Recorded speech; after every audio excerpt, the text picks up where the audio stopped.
metaphors, impressions, abstract, reality, all in one frame. Art represents essence, captures moments,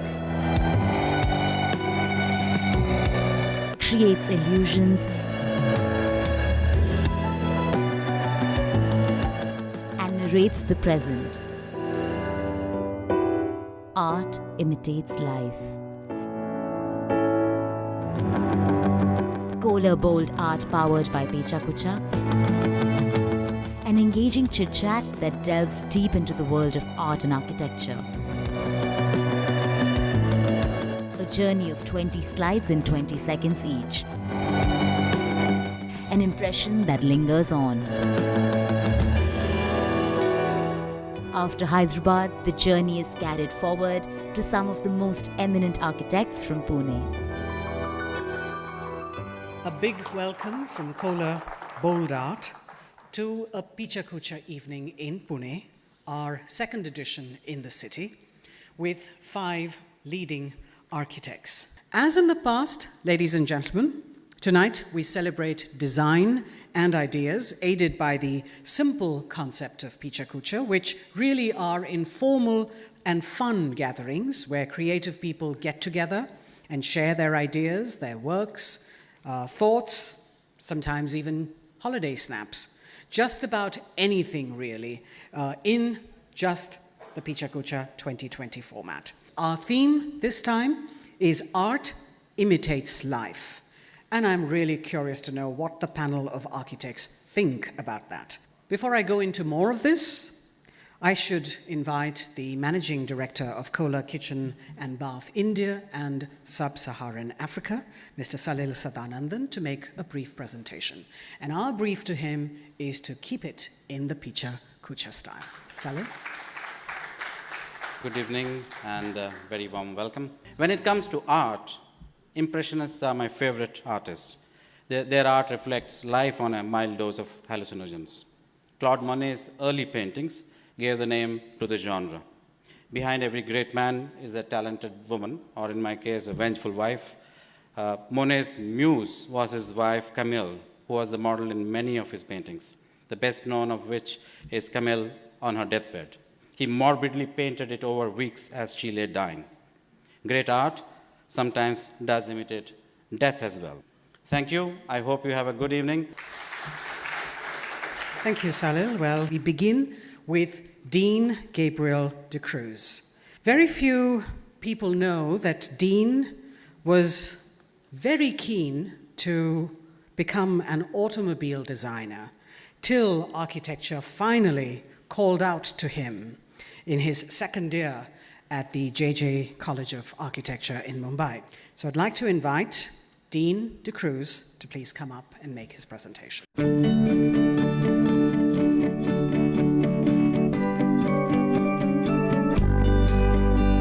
For me, art is an integrated part of whatever you do. I mean, it's part of life, it's part of your profession. So it's something that you can't really divorce from, your daily activity. And it's sad that today we tend to sort of compartmentalize these aspects of art. If you look at architecture, over the centuries, art has always been an integral part of it. Stealing ideas, isn't that a scare? It's metal molding that I'm actually here to share. Of a material that's everywhere. It shapes our lives, and we shape it too. So here's my story. I work with stone is the general impression, but I also use steel, which has far more expression. We took Mahindra's steel so light and anchored it in our laterite. The steel roof floated like a piece of sky, and under its shade all the workshops lie. My office cabin, a wall at night, a floor by day. That's my cabin for work and play. Operated like a ferry winch, getting it up or down is a cinch, a sacred turn. an entrance door to a tiny chapel, where one at a time was the grapple. It rotated on a spindle above the floor. You were in or out by the position of the door. Bracting out in simple articulate bays, allowing personal space in many ways. It's used for yoga on some days, at times just a space for the forest to gaze. Metal has a lot of flow, allowing great details to show. Playing with steel is quite a joy. Crafting hands, of course, we did employ. This odd-shaped rooms pivoting here and there. Swinging them changes it from triangle to square. Outer dead walls move completely in, opening out each art's distinct function. I have the plans if you'd like to do. So friends, please play with steel, even if just cut and bend. I assure you, it gives you great joy to the very end. Are there questions for him? So there is a question that I wanted to know. Can you answer the question in the form of a poem? It's quite simple from the start. Does art imitate life, or does life imitate art? I don't know, I'll try. I don't understand your question, why.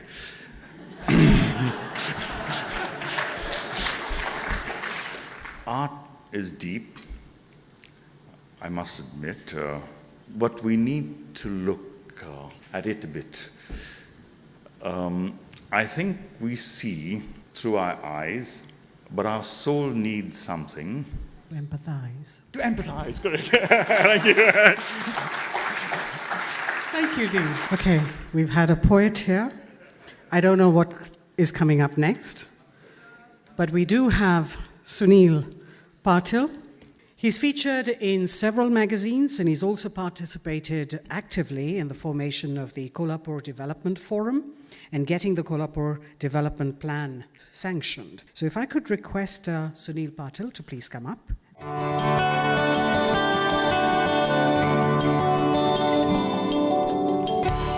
The art for me is, that's a reflection of your artistic mind, basically, whatever you see or grasp from nature or maybe the society, you put it in a different way on a paper. So that's what I think. It's an art of putting your ideas on paper, ideas which are basically, composed from your mind. And make this presentation. I decided to talk art imitates nature, and that's what I'm going to talk about. When I started working on Pecha Kucha topic, I realized that all these geometrical forms or shapes already present in nature, and a human being has hardly invented any new geometrical form or shape. You look at this pic, that's a simple, a normal coconut tree. It forms a perfect circle. And now look at this beehive. It forms perfect hexagonal shape. Or you see these straight lines or these triangles or even the star-shaped.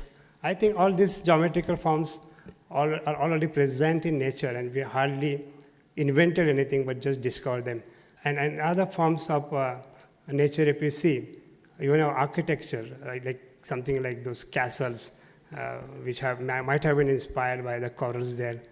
Then I started thinking about colors, and of course, it's quite common that that the sky sometimes displays the entire range of colors that we talk about and we use, and even the earth. Then I thought about textures, and believe me, I did not find any new texture which we're now using as innovative textures. All of them were present in some form of nature. Then I started thinking whether we are the only species on this planet who are creative. They are not abstract paintings on canvas, but they are the flock of birds flying in the sky, making those forms. So I think there are a lot of other animals who are also creative. Pottery might have also been inspired from something like this. Almost all art forms and even engineering, what we talked about is either inspired by or imitated from the nature. Now, guys, before I conclude, I would like to say that our generation is fortunate enough to get inspired or to imitate or to copy or to discover from the nature. Our next generation may not be that fortunate if we do not preserve or protect our environment. So I think we should gift our next generation by sustaining it. Thank you.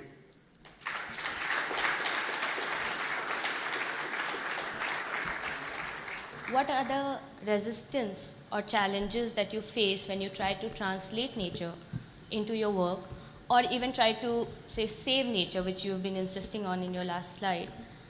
And how do you tackle those resistance or your challenges? A lot of awareness is being created about sustainable and green architecture, but we have to follow some basics.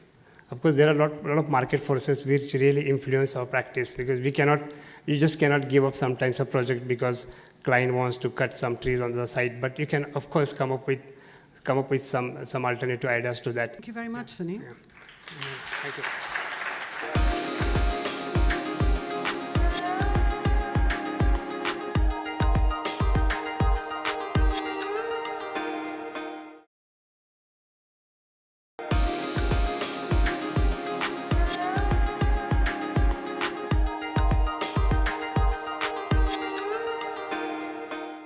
Our third architect is Pratap Jadhav, and he's known for his minimal approach while dealing with spaces. So I invite Pratap Jadhav to please come up.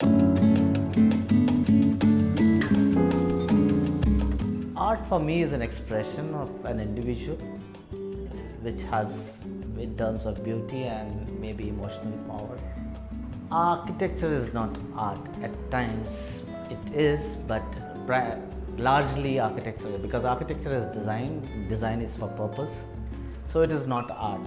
But there are architectures which you have seen abroad which are pieces of art in itself, where function at times is not the primary thing, but the whole building looks like an art, a piece of art which gives out emotions. This was the picture that all must have seen a few years back about this Afghan girl who Steve McCurry had shot.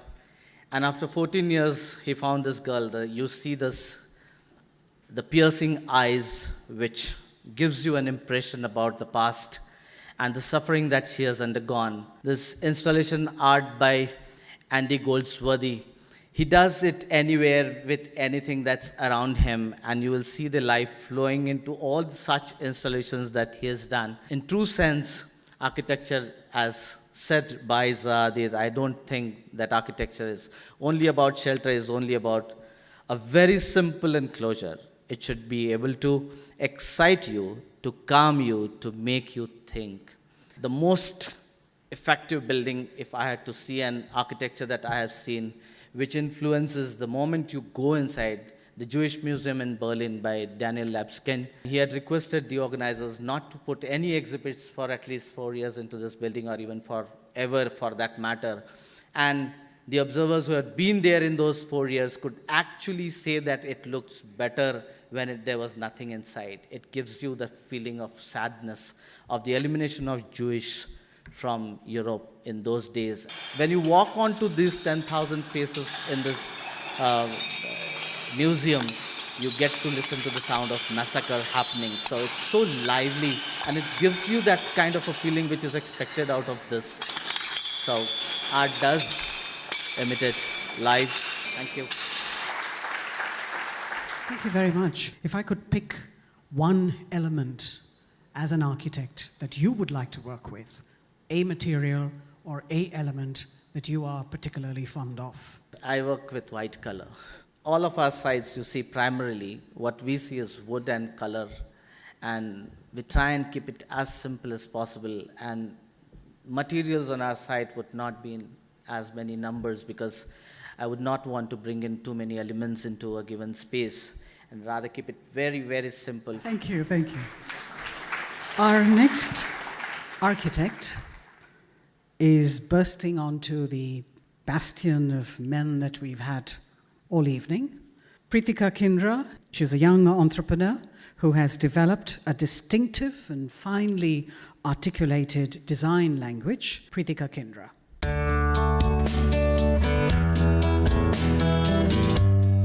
Art and architecture they need to go side by side.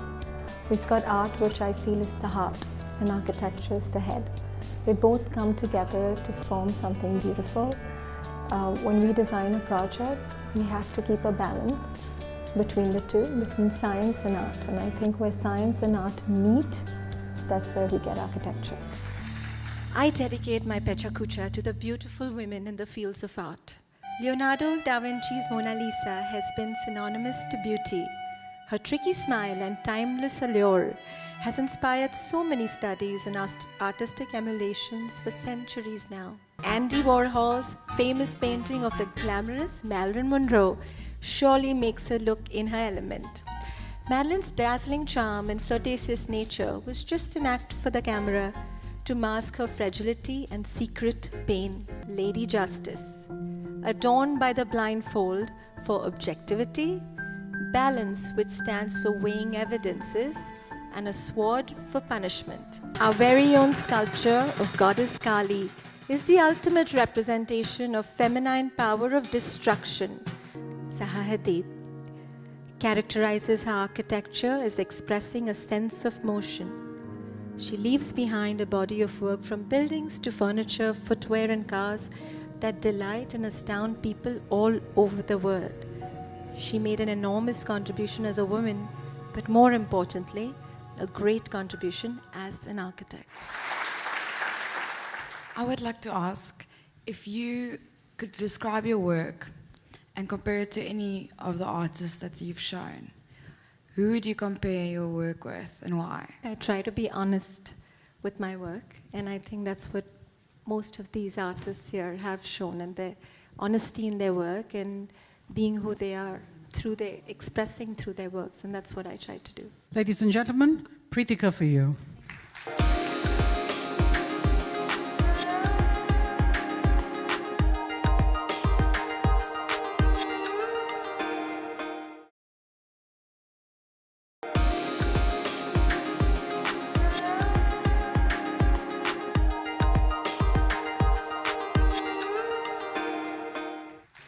We're on to our last presenter, and he is Deepak Guggari. Deepak established an independent practice in Pune along with his wife, Varsha. Varsha and Deepak Guggari Associates today is a leading architectural, interior, and landscape design studio with a range of ongoing projects. So, ladies and gentlemen, Deepak Guggari.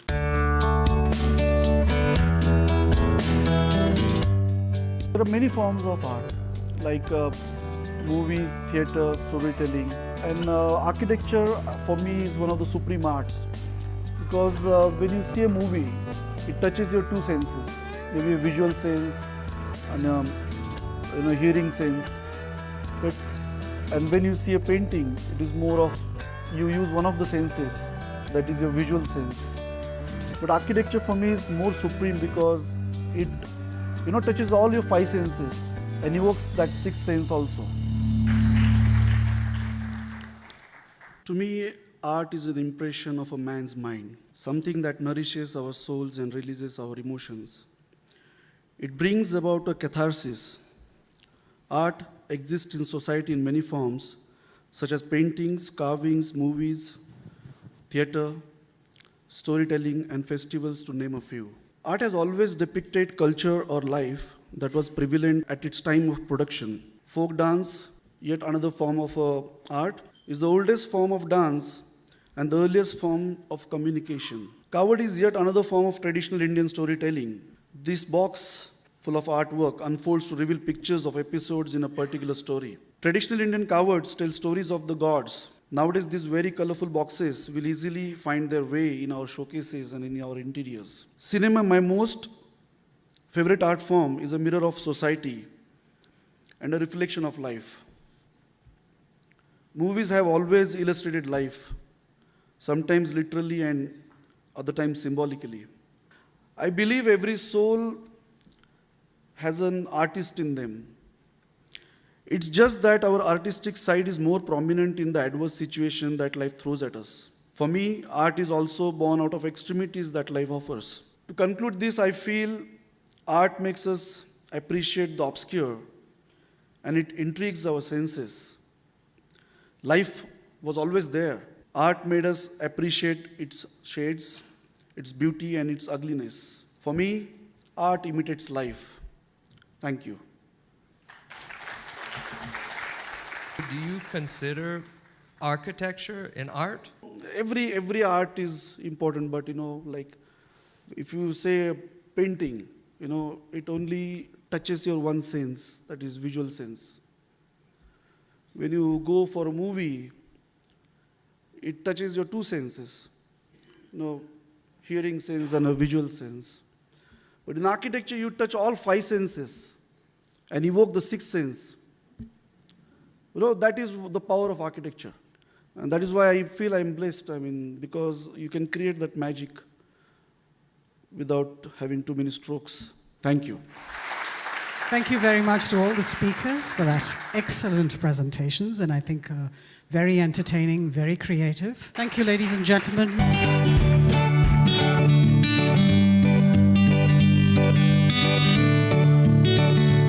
Oh, it's really nice to see architects stretching their mind to understand art. Pecha Kucha as a format is very good because we listen to all sort of presentations around the world and through seminars and whatnot. But when the subject is put across in 6 minutes and 20 slides, one is very precise in delivering, and that's what I love about this. Really, it's a revolutionary program. I'm taking back a different experience from this place.